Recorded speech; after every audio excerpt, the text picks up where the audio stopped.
बिस्मिल्लाहिर्रहमानिर्रहीम अस्सलाम वालेकुम।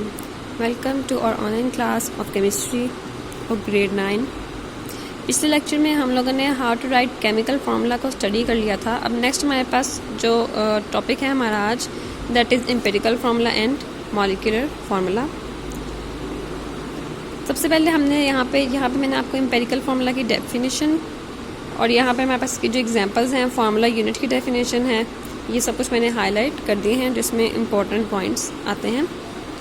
Chemical formula are of two types. Chemical formula हमारे पास टू टाइप्स के होते हैं, जिसमें एक हमारे पास एम्पिरिकल फार्मूला है और सेकंड हमारे पास मॉलिक्यूलर फार्मूला है। द सिंपलेस्ट टाइप जो हमारे पास सादा तरीन शक्ल है वो हमारे पास एम्पिरिकल फार्मूला की है। ये आगे इसकी डेफिनेशन है। It is the simplest whole number ratio of atoms present in a compound. यानी कि किसी भी हमारे पास हम जब कंपाउंड की बात करते हैं तो उसके अंदर जो हमारे पास एटम्स मौजूद हैं उनकी जो सादा तरीन रेशो है उसको हम लोग एम्पिरिकल फार्मूला का नाम देते हैं। The empirical formula of a compound is determined by knowing the percentage composition of a compound. कि जब हमें किसी भी कंपाउंड की परसेंटेज के बारे में मालूम होगा तो हम लोग उसकी एम्पिरिकल फार्मूला को फाइंड आउट कर सकते हैं। अब आगे हमारे पास कंपाउंड्स होते हैं वो दो टाइप के होते हैं। हमने पढ़ा है कोवलेंट कंपाउंड्स और आयोनिक कंपाउंड्स। तो इन दोनों के लिए हमारे पास जो एम्पिरिकल फार्मूला है उसको हम स्टडी करते हैं कि किस तरीके से ये हम लिखते हैं। The covalent compounds silica sand है द सिंपलेस्ट रेशियो ऑफ 1:2। यानी कि जो हमारे पास कंपाउंड है सिलिका, जिसको मतलब सैंड हम कहते हैं, इसकी हमारे पास सादा तरीन रेशियो है 1:2 of silicon and oxygen respectively. Respectively means 1 for silicon and 2 for oxygen. ठीक है, अब हमारे पास सिलिकॉन की 1 और ऑक्सीजन की 2, 1:2 हमारे पास इसका जो हमारे पास कोवलेंट कंपाउंड सिलिका है इसकी रेशियो है हमारे पास।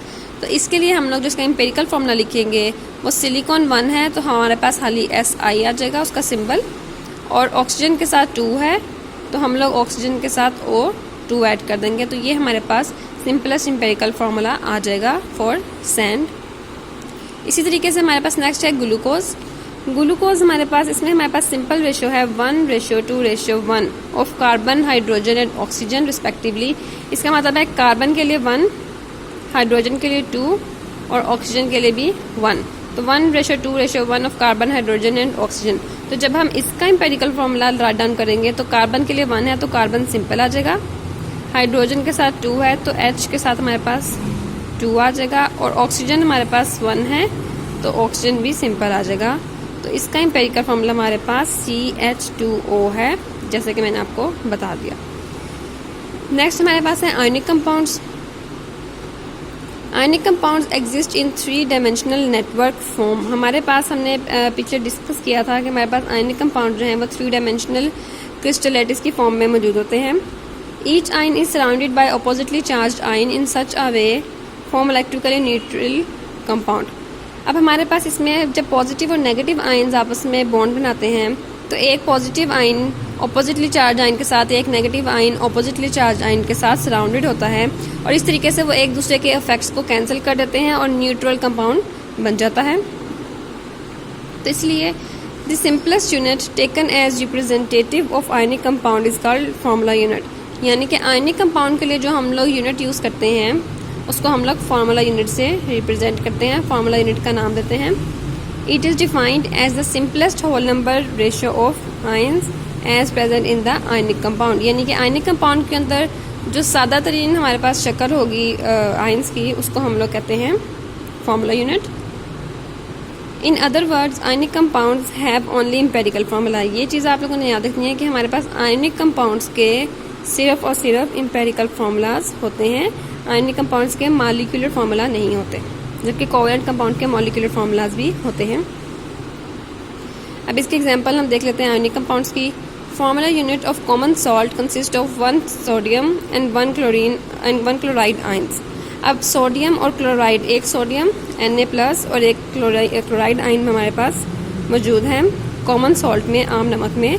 तो इसका एम्पिरिकल फार्मूला Na और Cl हमारे पास सिंपल आ जाएगा। इसी तरीके से formula unit of potassium bromide is KBr। तो इसलिए यही हमारे पास इसका एम्पिरिकल फार्मूला है। नेक्स्ट हमारे पास है मॉलिक्यूलर फार्मूला।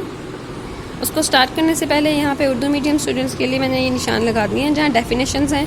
इसके अलावा आप लोगों ने पूरा टॉपिक याद करना है अच्छे तरीके से। ये सिर्फ शॉर्ट क्वेश्चंस के लिए निशान है। ये एम्पेरिकल फार्मूला की है और आगे ये आयनिक कंपाउंड जिसमें हम लोगों ने फार्मूला यूनिट की डेफिनेशन पढ़ी है, फार्मूला यूनिट। और इसके बाद हमारे पास जो इसकी दो मिसालें थी, आम नमक जिसमें हमारे पास सोडियम और क्लोराइड आयंस थे, तो ये उसका फार्मूला है, और साथ ही पोटाशियम ब्रोमाइड का फार्मूला है यहाँ पर। इसके बाद नीचे मॉलिक्यूलर फार्मूला को हम स्टडी करेंगे, इसकी डेफिनेशन है और यहाँ पर इसकी एग्जांपल है। तो यहाँ पर हम लोग अब मॉलिक्यूलर फार्मूला को स्टडी करेंगे। Molecules are formed by the combination of atoms. Molecules जो हैं वो एटम्स के कॉम्बिनेशन से आपस में जो रिएक्शन करते हैं उससे वजूद में आते हैं। दीज मॉलिक्यूल्स, अब यहाँ से यहाँ तक मॉलिक्यूलर फार्मूला की definition. The molecules are represented by molecular formula that shows actual number of atoms of each element present in a molecule of that compound. अब इसमें वो आपको क्या कह रहे हैं कि मॉलिक्यूलर फार्मूला हमें क्या जाहिर करता है, actual number.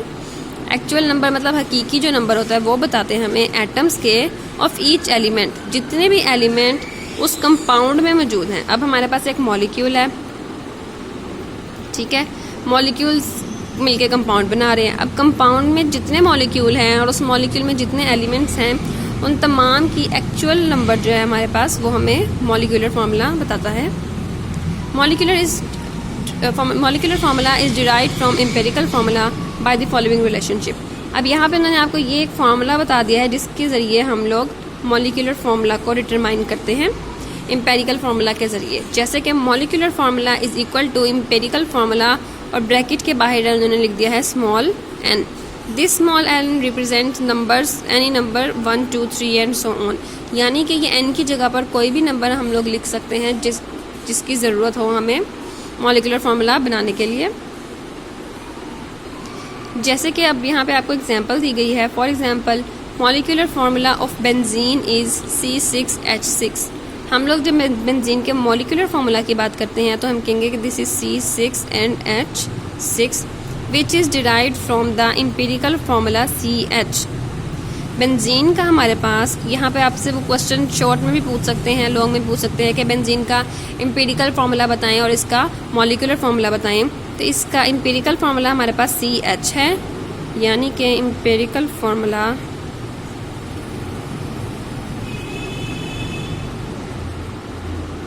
Is equal to CH। अब जब हमने इसका मॉलिक्यूलर फार्मूला डिटरमाइन करना है तो इसके लिए हम लोग ये फार्मूला यूज़ करेंगे जिसमें molecular formula is equal to empirical formula का बाई ब्रैकेट के बाहर उन्होंने n लिखा हुआ है। अब यहाँ पर जब हम लिखेंगे तो हमारे पास एम्पिरिकल फार्मूला क्या है बेंजीन का CH, और इसके बाहर हम लिख देंगे 6। और जब हम इस 6 को अंदर मल्टीप्लाई करेंगे तो C के साथ भी 6 आ जाएगा और H के साथ भी 6 आ जाएगा। तो this is the molecular formula of benzene. अब आगे वो कह रहे हैं the molecular formula of a compound में भी सेम और मल्टीपल ऑफ एम्पेरिकल फार्मूला। यानी कि हमारे पास मॉलिक्यूलर फार्मूला या तो हमारे पास एम्पेरिकल फार्मूला के सेम एक जैसा हो सकता है या फिर उसका मल्टीपल हो सकता है कि जब हम उसको किसी से मल्टीप्लाई करते हैं उसका जो होगा मल्टीप्लिकेशन करके जो आएगा वो हमारे पास हो सकता है। जैसे कि हम इसकी एक एग्जाम्पल ले लेते हैं। यहाँ नीचे आपको इस ब्लॉक में आपको हाइड्रोजन पेरोक्साइड, बेंजीन और ग्लूकोज की एग्जाम्पल दी गई है। अब इसके लिए हमारे पास इसका एम्पेरिकल फार्मूला ये हैं और मॉलिक्यूलर फार्मूलाज ये हैं। बेंजीन का तो हमें पता लग गया कि जब हम लोग इसके एम्पेरिकल फार्मूला को लिखेंगे उसकी ब्रैकेट के बाद 6 लिखेंगे, 6 दोनों में अंदर मल्टीप्लाई हो जाएगा और C6H6 आ जाएगा। इसी तरीके से हाइड्रोजन पेरोक्साइड में HO इसका एम्पेरिकल फार्मूला है, और हम इसकी ब्रैकेट के बाहर जब अगर 2 लिखेंगे तो ये 2 अंदर मल्टीप्लाई हो जाएगा हाइड्रोजन से भी और ऑक्सीजन से भी, तो मॉलिक्यूलर फार्मूला H2O2 बन जाएगा। नेक्स्ट हमारे पास है ग्लूकोज। ग्लूकोज का आप लोगों ने पीछे अभी हमने डिस्कस किया है, यहाँ पे हम लिख लेते हैं कि ग्लूकोज का एम्पेरिकल फार्मूला हमारे पास था 1:2:1 of carbon, hydrogen and oxygen. ठीक है, ये हमारे पास रेशो थी ग्लूकोज की, यानी कि इस हिसाब से हमारे पास एम्पेरिकल फार्मूला ऑफ ग्लूकोज